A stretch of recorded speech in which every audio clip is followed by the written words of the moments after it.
Welcome back to our virtual storytime, friends. Today's book is called It's Spring, and the author is Linda Glasser, and the illustrator is Susan Swan. Now, a little different today. The illustrations, it says cut paper illustrations. So let's see if you can notice the difference.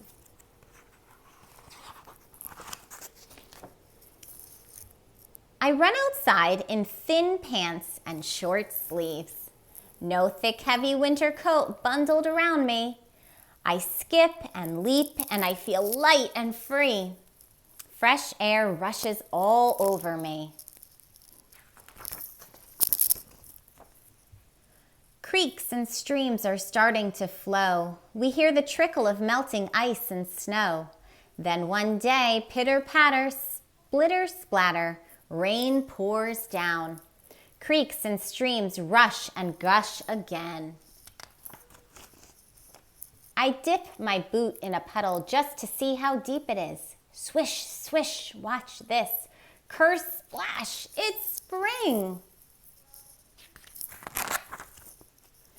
We find tight, pointy leaf buds on bushes and trees. I peel one open and see the tiny beginnings of fresh new leaves. I find some pussy willows. They look soft and sleek. I rub one gently against my cheek. The sound is growing soft and warm again. There's a clean, fresh smell in the air. We find tiny, new, green, growing things everywhere. Animals that slept all winter are now waking up. Earthworms, frogs, turtles, snakes, beetles, ladybugs.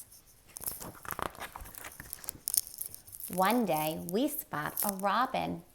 Then soon we see red-winged blackbirds and a bright goldfinch. Early in the morning we hear the birds sing. They chirp and warble and trill. It's spring. Birds fly here and there with grass in their beaks. We watch them building nests in trees, getting ready for new families. Squirrels line their nests with sticks and dry leaves.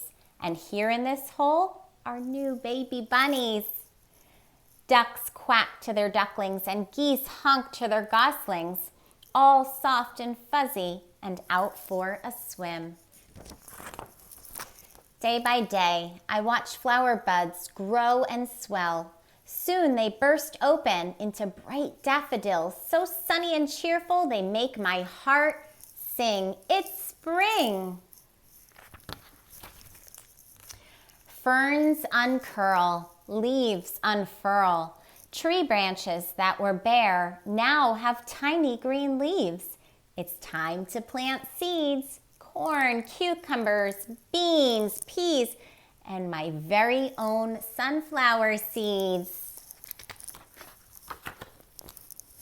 The days are getting longer. Now the sun sets after dinner. Outside, we watch the sky turn slowly dark and count the stars as they come out. Then all the spring peepers and bullfrogs sing, it's spring. The sun shines longer and the days grow warmer. One day, I notice that the trees are all covered with full-grown leaves. Soon it will be summer, but right now, it's still spring. I blow dandelion seed fluff and watch it float away. Dragonflies dip and dart every which way. I leap in the air. There's new life bursting everywhere. Come out, smell the flowers, hear the birds sing, it's spring. And then they give you some nature activities to do in spring. Maybe you could try some of these today. Let's see.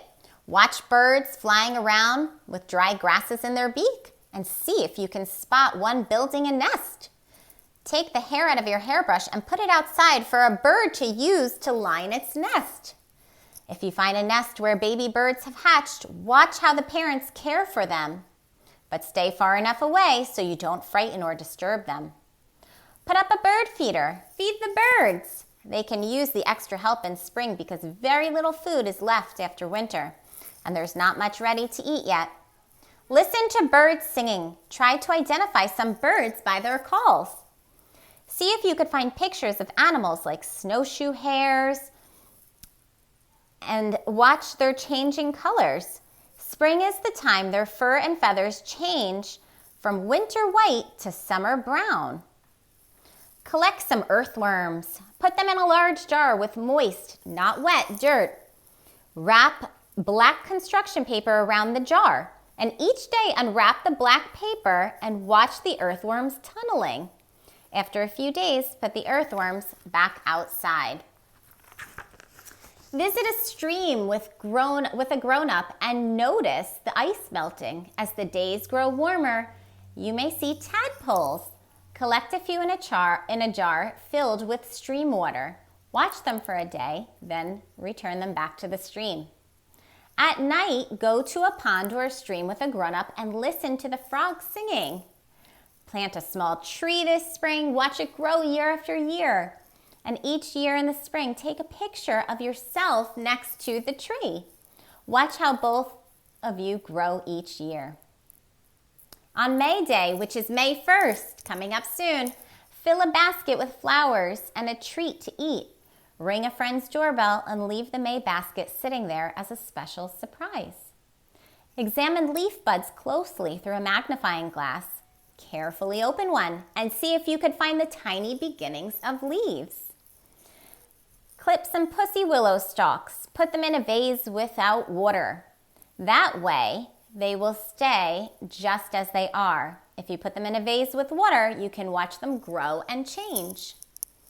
Pick some spring flowers. Arrange them in a vase filled with water.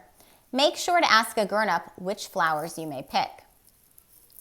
With a grown-up, find a pond where there are ducklings, goslings, or baby swans. Visit regularly to watch them grow. Plant beans in a pot on the windowsill. Water them and watch them grow. Plant a flower garden. Many flowers can be bought as small plants. Some easy flowers that you can grow from seed and that bloom in one growing season are bachelor's buttons, cosmos, marigolds, and sunflowers. Remember to water them. All right, I got a lot of good ideas in this book to do during spring with my children. I hope you pick a couple and do them too. Happy spring, everyone.